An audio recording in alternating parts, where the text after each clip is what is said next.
Welcome to BookHuddle. I'm your host, Karen Reeder with Readgab. Today, our guest is Chris Grabenstein. He is the author of just the iconic, amazing Mr. Lemoncello's Library. We've got so many books, the Stinky books, the some picture books, Smartest Kid in the Smartest kid in the Universe. Yes, universe. we'll just go on and on. There's so Dog many great ones Squad. out there. And 3 dozen books with James Patterson. I saw a couple of funnies on Yes, yes, back I there on your saw. shelf there. Yeah. Yes. Yeah. So we have a new one coming out very soon in October, and it's very similar to Mr. Limoncello, but also has some wonderful differences. So I'm excited to talk about Mrs. Pennypickle's Puzzle Quest. Ms. Pennypickle. I don't Miss, know if oh, you, I she don't is know a if you, miss.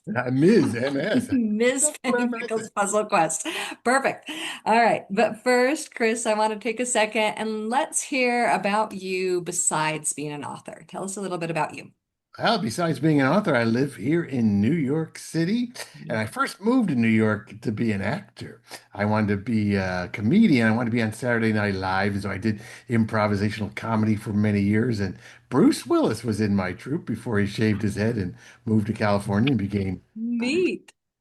And That's something. Williams would perform with us, and I was just doing anything I could to get writing when I first moved to New York. I wrote for the Muppets, first for Dial-A-Muppets, and then a TV show called Dial-A-Muppets, and I mean the Little Muppet Monsters. And then a buddy of mine from college and we wrote a made-for-TV movie called The Christmas Gift, starring John Denver, first on Cool. CBS television in 1986, still on TV every year. I Cool, still get cool. paid royalties. I made $3.68 last year. Yes. Making it big. Yeah, so then I spent like 20 years doing advertising. James Patterson was my first boss, which is why we've written so many books together. And now, yeah, I write books and I walk my dog and take care of our cats. Oh, that's so fun. Yes, I've seen your pet pictures on Yeah. Facebook and things. I love the pets. That's so fun. All right, we're gonna do an author icebreaker. And so I love Candle Island by Lauren Wolk, came out earlier this year. Beautiful book. And so this girl, she's taking care of a bird and she swears an oath to protect it. So what kind of animal would you swear an oath to protect, Chris? You mean I've already taken that oath? There's Zoe, our new dog, who was a stray dog in the country of Georgia. The city of Tbilisi was a street dog. And our late dog, Fred, who the dog in Dog Squad is based on, Uh-huh. passed away like 7 years ago. And it's hard when you lose a dog to think about doing Yes. it again, Oh my because you really gosh. do. You do take like an oath to look out for them and take care of them. Yes. So, but I was missing a dog. I remembered how much I used to think about what I was going to write during the dog walks and stuff with Yes. Fred. Fred was hard to replace, but my wife JJ found Zoe through this group called Sochi Dogs, a rescue group in New Wow. Jersey. And they bring dogs over from, I guess, Eastern Europe. They were bringing them from Russia until Russia did some, well, we won't go into that Okay. stuff, you know. But yeah, our dog has a passport from over there. So we've had to take like an oath to watch out for because as a street dog, getting used to New York City and not chasing Yes. pigeons and the rats and looking for food everywhere, but it's worked out very good. And we've also taken an oath to take care of our 2 cats, including one who's a diabetic. And you really take an oath when Oh your my cat gosh. is diabetic. My wife does most of that, where you have to do Yes. the testing and the shots every 12 hours. Then to complicate things, she just got cancer, so we took an oath to pay those bills. Oh So my gosh, we take right? a few animal oaths around here. Oh, well, I love it that this is the way the pets are for you, that this is an oath to love and take care of Yeah. these treasured companions. And that is a unique story. Tell me your dog's name from Georgia. Her name now is Zoe. When they Zoe. rescued, they called her Yuki, but Yuki. we didn't like Yuki, and we suspect she had a litter. She was young when they rescued her, like she's Wow. not like 2 years old, but she had signs that she'd already given birth. So yeah, so she would not pee or poop for 3 days Oh, when we first got her. oh Oh, my goodness. is this okay, vet? And the vet said, I've never known a dog to explode from not peeing. When she's more comfortable, she'll pee. So She'll she get there. She'll get yeah, there. Oh my so gosh. yeah, so now she's great. Oh, And yeah, she's off at doggy daycare today. because she gets to play with all these dogs and get Oh, that 2-year-old energy out. that is so wonderful. Oh my gosh, I love it. All right. So we've got this new Miss Pennypickle. Can you tell us what is this about? This story is really about two brothers. There's Benji and Ethan, and they're 6 years apart. So Ethan's graduating high school, about to go to college. Benji's 12 years old and loves to play games and is always saying the wrong thing in front of his big brother's girlfriends or hope to be girlfriends. Right. And Ethan says in his graduation, I wish you were never born. And when his parents overhear that, they say, we got to do something like this is our last chance because he's going off to college and off to life for these two brothers to get along. And their dad bonded with his brothers over a trip to the Grand Canyon years ago that turned into their lifelong career of running a sporting goods store That's in Illinois. And so they say, all right, Ethan, if you take Benjamin on a trip to the Grand Canyon like I took my brothers, we will give you our pretty new Ford F-150 pickup truck to take to college. And Ethan says, I'll think about it. And it's only that's how serious he is in this brotherly tension. says it's only when their aunt says, "Look, I'll give you a card of some kind of credit card, I guess, to pay for gas for 1 whole year if you do it." So they're finally in. And before long, because some of the things that Benji's done, some games he's won, some riddles he solved, they end up at a pancake place where because Benji does the maze on the placemat, much to his older brothers, like, really? You're doing a maze with crayons here? How old are you, two?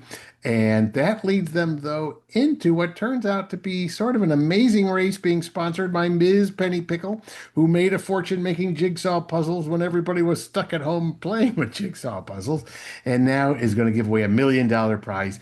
We say it's like the Amazing Race, but with no bungee jumping. It's all puzzles with eliminations and a cross-country race along Route 66. And along the way, the brothers have to decide, can they get along long enough to maybe win $1 million? And they do. And I think that's the power of this story. It really is about brotherly love and family. And yeah, somebody I was talking to the other day said, this book has even more heart than your books usually do. And I said, well, thank you. I really like the voice of, I just feel like that resonates so well with Benji. I feel like I Yeah. connected to him more than any other character that I've read Oh, in other books. oh, oh, great. Yeah, he's a good kid. I He's a love little him. like me. He's a little bit of a chubby kid and says the wrong things sometimes. He's a good kid. Well, and like you say in your author note how you and your brothers did a cross-country trip. Yeah, So we did it one winter. Must have been Christmas break because I remember the Don McLean song "American Pie" was on. It was like 1970. We had the little green VW uh, bug, and we were going to camp and sleep out all the way to the Grand Canyon until we realized it's snowing out, and we were too lazy to shovel the snow off the ground, and our tent, we're putting it right on snow. I remember how cold it was. I remember one night we did stay in a hotel finally. So that was kind of fun. I put together, my dad always took Super 8 movies and he let us uh, take his camera with us on that trip. And I found some footage from that trip. So I put together a little video on my website about the story behind the story. oh, so that is so cool. So how did that cross-country trip affect your relationship with your brothers I later? think it made it a lot stronger. Because I was always the goofy kid who wanted to be acting in plays and writing for the school newspaper. And both my older brothers were more like chemistry, biology, science majors. They're both doctors now. So it was good. It was like, again, it was almost like that last chance because my oldest brother was getting ready to go to college and my other brother was about to graduate high school. So it was that chance to be boys again, which Awesome. is something kids don't realize they're going to lose someday. So maybe Right. this story will help them hang on to it a little bit longer. Oh, that's so fun. Yes, you should be kids as long as you can and Yeah. go play in the dirt, the big Grand Canyon dirt. So I know one reviewer said, I can't believe that the children were able to go on a trip by themselves. It's like, wow. Back when I was growing up, it's like, yeah, go on a trip. You're fine. Have fun. Yeah, my husband actually with friends in high school did a road trip and I was like, huh. And once I was in college I did, but I Yeah, certainly didn't take any younger siblings with me. right, right. But no, my sister flew out to New York. I went and nannied in New York, and she flew out, and when she was in high school, and we like a sophomore, and we went and jumped around New York City, Yeah, just the two of us. So that was kind of similar. That helped yeah. us. Yeah. Exactly. There's a good sense of independence and Right? being who you really are. It's Right. like, oh, there's no parents here. There's really no adult supervision at all. Who are we really? Right. All right. So why puzzle books? Was Lemoncello the first puzzle book you did? Yes. I guess so. Yeah, I think my first books for kids were haunted mysteries. They were like ghost stories that had a mystery to them.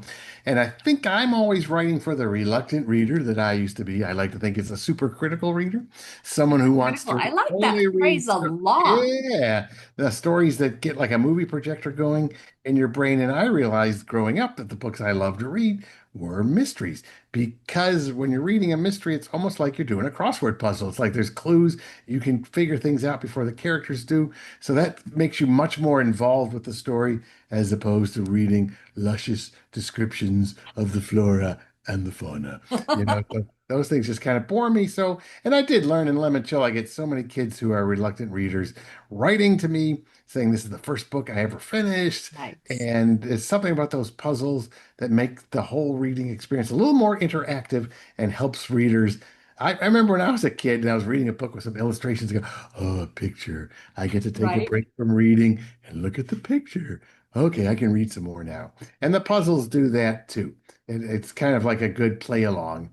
And we always try to write them for the reader has just enough time, sort of vamp a little bit before the Yep. characters in the book figure things out that you might have a chance to figure things out.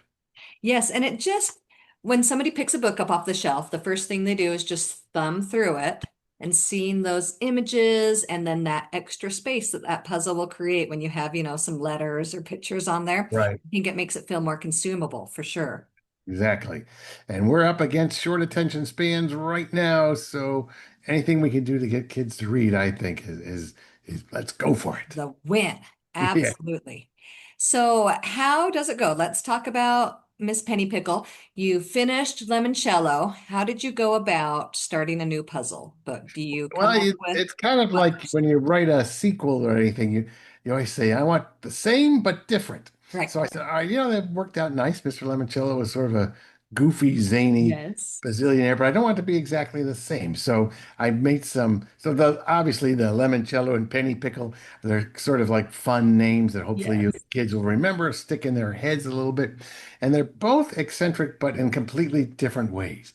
Ms. Yes. Pennypickle is more of a recluse, someone we don't know about. She's kind of mysterious, and she's also, not to give anything away, a master of disguises. Whereas Yes. Mr. Lemoncello is more of a flamboyant showman and with a top hat and like the greatest show on earth, that character, P.T. Barnum. Yes.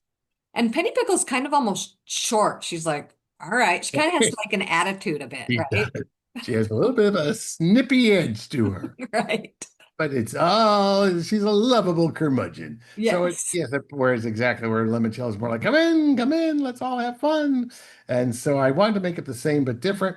Wanted to retain the puzzling aspect because I know kids loved all the Rebus puzzles and different puzzles in Mr. Lemoncello and keep a mystery going. But I made a conscious choice to do this one in first person. So Nice. the book is written in a first person. One of the characters in the book is telling us the story, as opposed to Mr. Lemoncello is really more third person, and you can bounce around from perspectives. What we technically call third person close, where every chapter you're kind of close to one of the characters in the Right. scene, but not, you don't know what everybody thinks, but you kind of see it through their eyes. Most of the Lemoncello chapters are Kyle, but there's also some from Charles and from Haley's Right. point of view. And I This is love the all little Benji. overlap, our little cameo appearances of, Yeah. smartest kid in the universe and Lemoncello and now Pennypickle. We've got just little snippets of the other stuff. Well, Mr. Lemoncello and Ms. Pennypickle and I don't know. I'm not saying. I think so far it was like a mention, right? They just had a Yeah, I think in this little one, when I did mention the the game or something. finale of the Lemoncello series, I said I'm going to throw them all in there. So if you read the fantabulous finale for Mr. Lemoncello, the Island of Dr. Libris is in there. Characters from my Wonderland Motel series are in there. Ah, So it's like a big curtain call for everybody.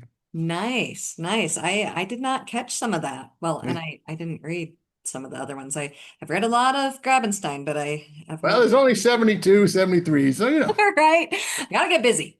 yeah, pick up the pace. That's right. Okay, so which of all the characters, because you were saying that Benji reminds you a little bit of you. Is he the one of all of them from all 72 books that you feel like is most you from either a youth or now? Which character would it be? That's interesting. That's a tough question. Benji is a little like me from my youth. So is Kyle in the Lemoncello books, only in the fact that I have two big brothers who I could not beat at anything except when we played board games, and I love playing board games because the only time I could beat my two big brothers.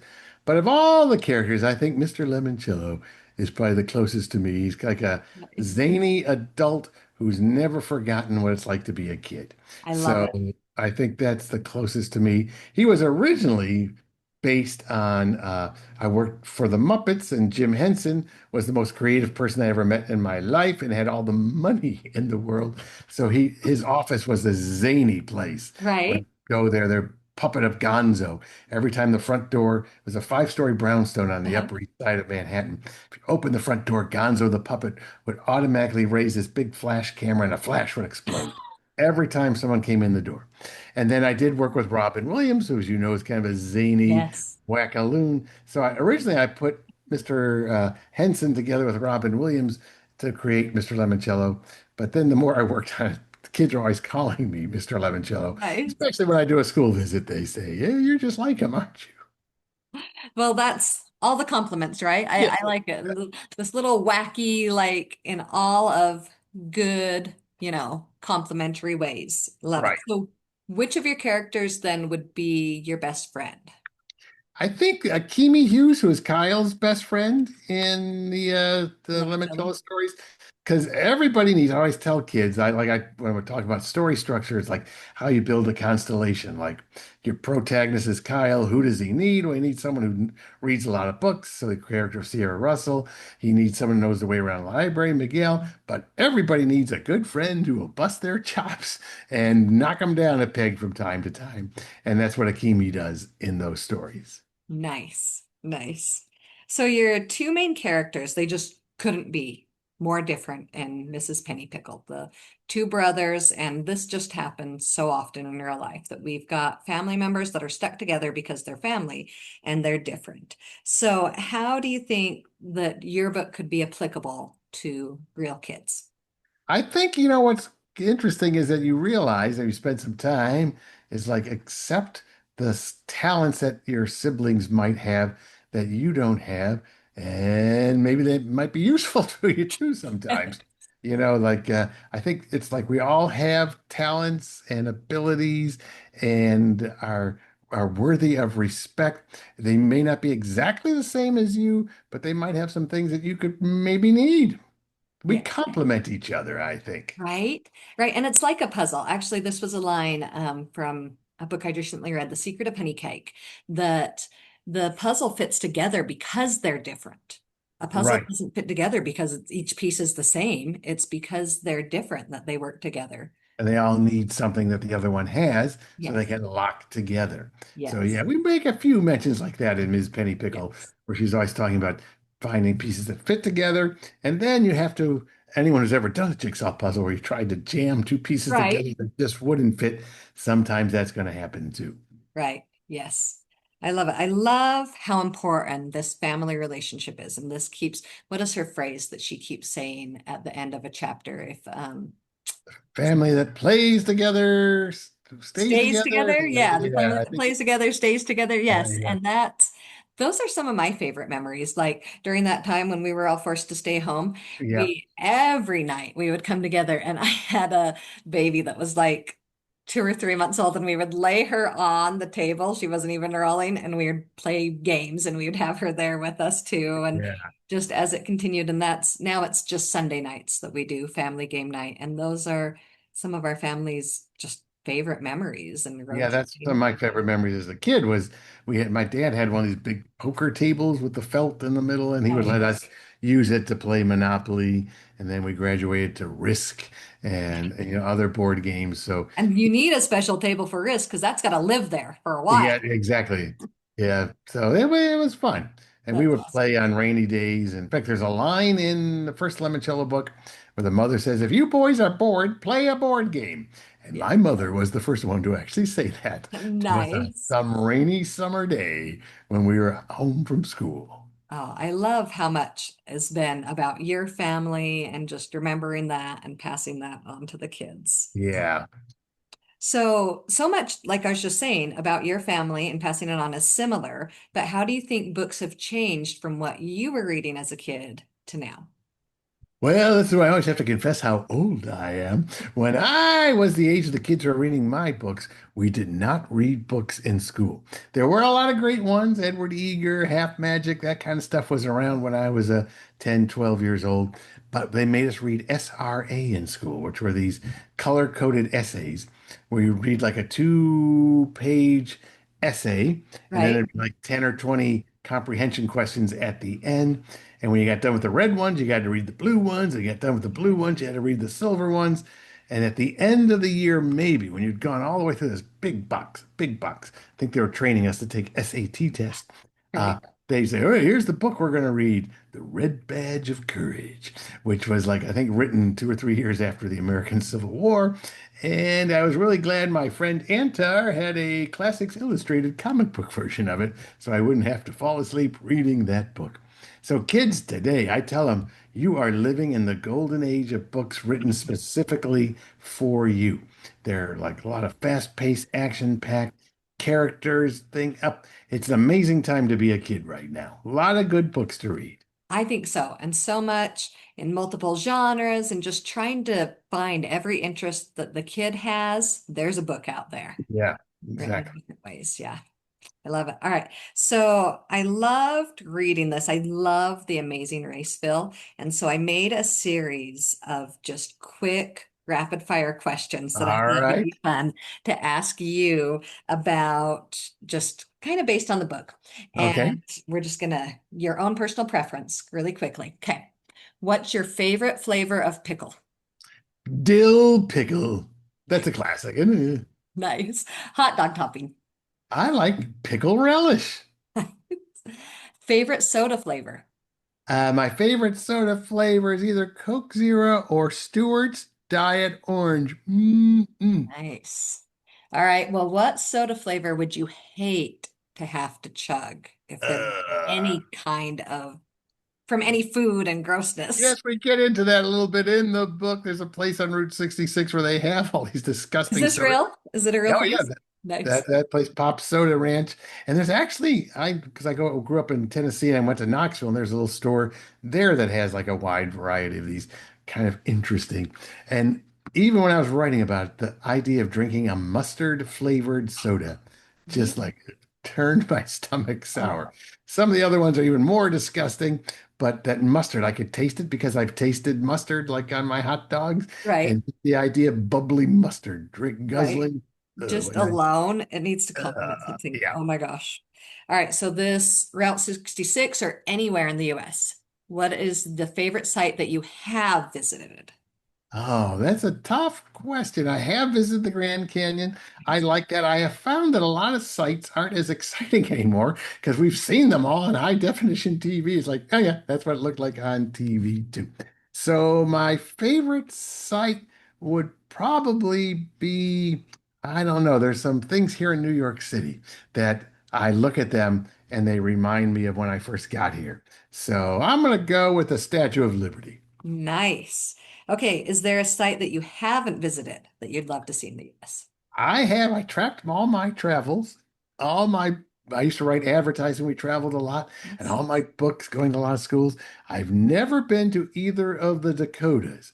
I think I've Oh, been to every other state in the country except the Dakotas and maybe Wyoming. So I okay. guess I'd put Mount Rushmore up there so I could get at least one of the Dakotas off my list. Right, right. It's worth seeing. We went there as a family and we did a cross country. All right.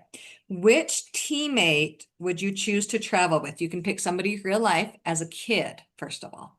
Who would be Who? your Amazing Race teammate?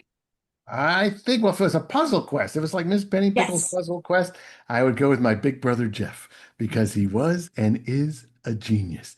He's the kind of guy who could like do his homework with listening to Grateful Dead music and still get more than straight A's and stuff. So he was so smart, I would have him along for all the smart questions that I couldn't figure out myself. Okay, what about now? If you're going on a Miss Penny Pickle now. I'm taking JJ, my wife. Nice, good. I was hoping. Yeah, we're a really good team. We write books together now, and we like finish each other's thoughts. So that would be a good teammate. That is so fun. No bungee jumping though. No bungee. Bungee jumping. Batman or Superman? I like Superman because let's think about it. Batman is really just a guy with a costume, and we're you know what I mean. He like dresses up, and I guess he's done some training to get good at kung fu or something. But Batman has superpowers. The guy can Right. fly.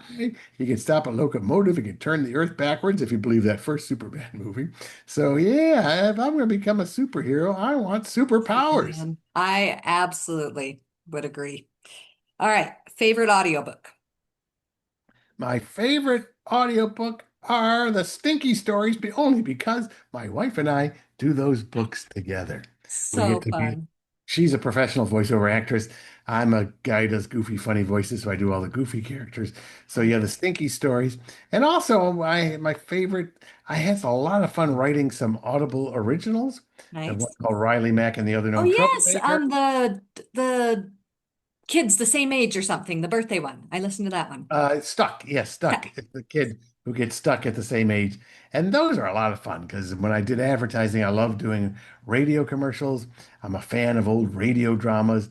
And that was great. Audible will give you like the budget to have a full cast, 12, 14 people and sound effects and music. it felt And like a whole radio show yeah, that you had to exactly. do, So right? that's a lot of So fun. fun. All right. What would you spray paint on a car? What would your image be if you're spray painting a car? Wash me. Just Would be nice. it Nice. would be helpful. It would be helpful. All right. And fish or swim? Would you rather go fishing or go swimming? I think I'd rather go swimming. I love jumping into a lake, and fishing is you need a little bit more patience than I have. That my little brother does that. It's like, really, Bill, you do that? You Just sit sit by a river with a thing, and I guess I do that kind of thinking when I'm out walking the dog because in New Right. York City you got to go on long dog walks because we don't Yes. have backyards. So I guess I do that kind of daydreaming and thinking when I'm walking Zoe now. But yeah, I'd rather jump in a lake. Nice. All right. What is your personal favorite type of puzzle game? My favorite kind of puzzle game, I'm enjoying some of the ones on the New York Times. Connections is hard. James Ponte, another author friend, and I, we talk about that. How even if we get the first three, like you have to do four Yeah. things, make connections, get the first three, and the fourth one is presents itself. It's easy, but we Nice. challenge ourselves to at least come up with what is the connection between those four words. So I do that, and I still play Scrabble quite a bit. Nice. Do you create all the puzzles in your book from your own, or do you pull them from somewhere else when you put? I will create them by myself, but for instance, in the second Penny Pickle book, I wanted to do a connect the dots puzzle, and I did find something online that would help you if you like uploaded an image. It would help. It would scan it and help you do the dots. So I have some help with Right? online resources, but I always have the idea myself. Nice, nice. All right. Well, all these questions to our listeners were based on something in the book. So now go and read Mrs. Pennypickle and figure out what you would answer. And it's just such a fun ride. So you mentioned a second Miss Pennypickle. I keep saying Yes, this. I'm sorry. Miss Pennypickle. Ms. Penny Pickle. She's a Ms. There's no Mr. Penny Pickle in the book. That's right. What's next? We've got a second. Do you know how far we'll go in the series? No, when I first started out, publishers were like, "We'll do three books in this haunted mystery series." Now they're like, "Well, we'll do one, and we'll see how it See does." how it So it's goes. all up to you folks at home. If you like the That's book, right. buy You've got many to buy copies. them to get more. So we've got that coming out. and next year. And also, even though we brought the Lemoncello series to a conclusion, we are going to do a holiday novella, Oh, Mr. fun. Lemoncello's Wonderous Christmas Gift. So the characters you've met, like Kyle and Yes. Charles, we said, okay, enough of them. We've done 7 books with them, but Right. Mr. Lemoncello, the library, Dr. Zinchenko, they'll still be there. And the new book is all about a girl who moves to the town like 2 weeks before Christmas, which is, I think her mom is like one of these traveling nurses who moves a lot. So she has no friends, Oh, and she's going to the school the week that they're all doing Secret Santa and all that kind yes. of holiday festivities and stuff. And Mr. Lemoncello has a big holiday party every year. And she might get the best gift of all. She might get to spend Christmas Eve in the magical library. Oh, fun. Fun. Yeah. Oh, I love a holiday read too. I just love doing themed reads. That's so, Yeah, that's kind of fun. And we made it a little shorter, and they're going to do like a nice, I think they tell me a foil cover and stuff, so it'll feel like a special gift. yes. Oh, and then we've got to have Ms. Pennypickle as an audio, right? That's what I'm Yes, that's picturing, in is the works. listening to it as families are doing their own road tripping. Yes, that we're already working on that. In fact, it'll be narrated by the actor who played the lead role in that Audible original Stuck. Oh, So nice. yeah, he's an adult, but he's got a voice that sounds like he could be Like a 12, kid. Nice. which is always the best way to go. Because yeah, so they're working on that right now. They're putting that together. All right, so you said there's 72 Grabenstein books. Does that include all the James Patterson, all the new ones that are out? Ones you Yeah, it did? could be up to 79 now. I haven't done, they're all You haven't behind. done a count. It's hard to. There's all the adult mysteries, and then down here are the kids' books, and then more of my kids' books, and then all the Patterson books going that way. All right. Oh, and also the graphic novel Oh, of right. Mr. Yes. Lemoncello's Library Those count. Olympics Absolutely. comes out the same day as Ms. Pennypickle. Oh, that is so fun. And I love the graphic novels because for my boys, it's a stepping stone into reading the full length book, which I would have thought would have been the opposite because I would be like, oh, well, you've just ruined it, like not ruined it, but you've discovered the ending, Right. right? And so, but mine are the exact opposite. They're like, no, now we're ready for more. We want to go experience it Yes. fully in reading the whole prose and everything, Oh, that's great. Yeah, that's good. I look back at when I was this age again, when I was reading all that SRA stuff, my right? fun reading was Mad Magazine and Richie Mhm. Rich and Archie comic books. So I think I was a graphic novel person too. Yes, absolutely. Okay, so besides all of your brilliant 70-something work, what is a children's book that you just love that you can recommend for us? Yeah, I'm going to recommend Adam Gidwit's Max in the Land of Lies, which is the sequel to Max in the Land of Spies, Yes. which I think he probably knew he had to do 2 books to begin with, because the Right. first book ends on this, what? He just landed in Germany. What Right. happened next? And then the You second couldn't, book there was no way you could have ended there, right? Yeah. exactly.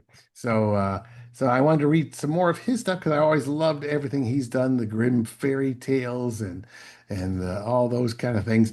And he and I are going to do an event together here in New York. So I Oh, wanted to make sure fun. I was up to date on his most recent book. Oh, I love that in the Land of Spies, and it's so fun with the extra little fantasy they have in there. But Yeah, I love it because it's like one that I keep going back to, like Margaret Peterson Haddock said on her first book that she was like, I wish this was required reading, like one book, one country, like, because it explains so much about what people, how it led them to follow the Nazis, you know what I mean? right, right. Explaining is not exculpating, we're not like justifying it, No, but it's like helping see this side that I feel like there are so many World War II books, but Adam Gidwitz just does it in a way that I have never read a World War II book before. yeah, It really just dives behind seeing right. what's behind the Yeah, scenes. the second book is, I'm almost to the end of it. I haven't finished it yet. Ooh, right? Yeah, Oh, it's exciting. I love it. That's a great yeah, one. yeah. Oh, fantastic. Well, thank you so much, Chris, for taking so much of your time to just make these fun puzzle books, and thanks for chatting with us today. Oh, thank you so much. It's great to be here and read on, everybody. Read on. Absolutely. I hope that you enjoyed hearing about Ms. Pennypickle's Puzzle Quest, Chris Grabenstein's newest book. It is so much fun. If you enjoy my podcast, would you please take a second and rate and review BookHuddle, because getting these ratings really helps BookHuddle to continue to grow. And I really just hope you have a fantastic week reading some amazing books.